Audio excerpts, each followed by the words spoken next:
Hey everybody, welcome to the first house church video for our new series called Scars.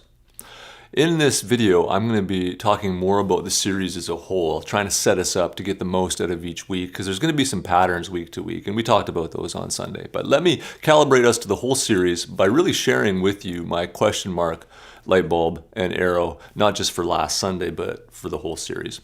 My question is, as we approach this series, and I looked at the different characters in the Bible that we are going to be learning about, and then thought about the places in my life where I've been wounded in the ways that they've been. My question was, why is it when some people come alongside me in an empathetic way, put their arm around me, so to speak, and say, me too, trying to share my burden, why when some of them do that, does it feel really good? And when others do it, it doesn't feel so good. And one obvious reason is just simply that their me too actually isn't really a me too. Right? If I'm coming away from a funeral and I'm feeling a lot of grief, and they say, "Oh, me too, man. It's been a tough week. The muffler went, and then I had to repair the furnace, and I know what you're going through." I mean, that's just frustrating. But I'm not really talking about that. I'm talking more about where they actually are going through something similar to what I'm going through, and it still doesn't quite feel as good as when other people do it. It's like there's a different level of power and help in that empathy, in the coming alongside and saying, "Yeah, me too." That's my question. Why is that? My light bulb moment came when I realized that an authentic me too, where the person actually is going through the same sort of thing as you are, always has empathy to it. It always, in that sense, helps because you have somebody to come along and bear your burden. But if the person who's coming along and saying, "me too," is only just sharing in your wound, so you're both, in a sense, like in the middle of it and you're bleeding.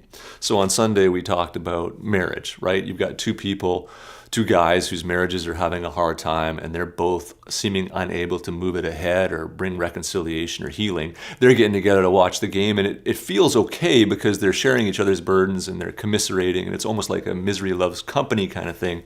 And their me too is helping, but it's empathy without the victory. So think of wounds as being empathy but without victory.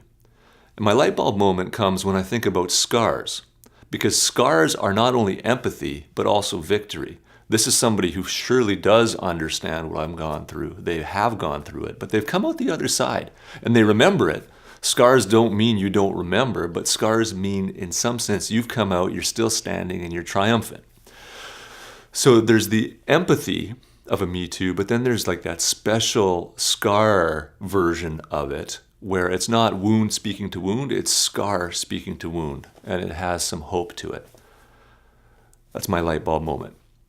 My conviction in this whole series is that Jesus' scars, Jesus who has been wounded in every way that we have been and has come through it in victory, Jesus is uniquely able to come alongside of us in every situation in our lives and say with authenticity, "me too," in a way that doesn't minimize our experience and leave us grinding our teeth because he actually doesn't get it. That's demeaning and frustrating that he would say that.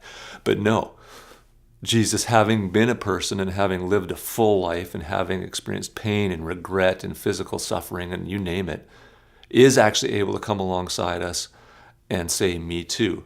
But it's not a misery loves company kind of me too. It's not his festering wound and my festering wound being together. It's his scars of victory showing me what's possible if I'm able to trust God and come through this on the other side. That's the point of the Scars series, is to get as close as we can, in a sense, to turn our face to the Jesus of the scars and let his scars begin to speak to our wounds. It's going to be a great series because as we learn from his scars and we begin to heal ourselves, we're going to have scars of our own that we can then turn, and our me toos actually have not just empathy for the people around us in a misery loves company, bearing each other's burdens kind of way, but that and hope. And what a tremendous gift we've been given by Jesus' scars.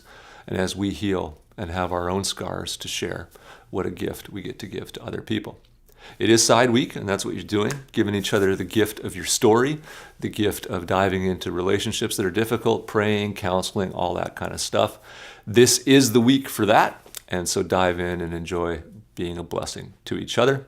We shall see you next Sunday for part 2, when we look at the scars of Cain, or the wounds of Cain rather, and how the scars of Jesus speak to that. Grace and peace, everyone. Have a great week.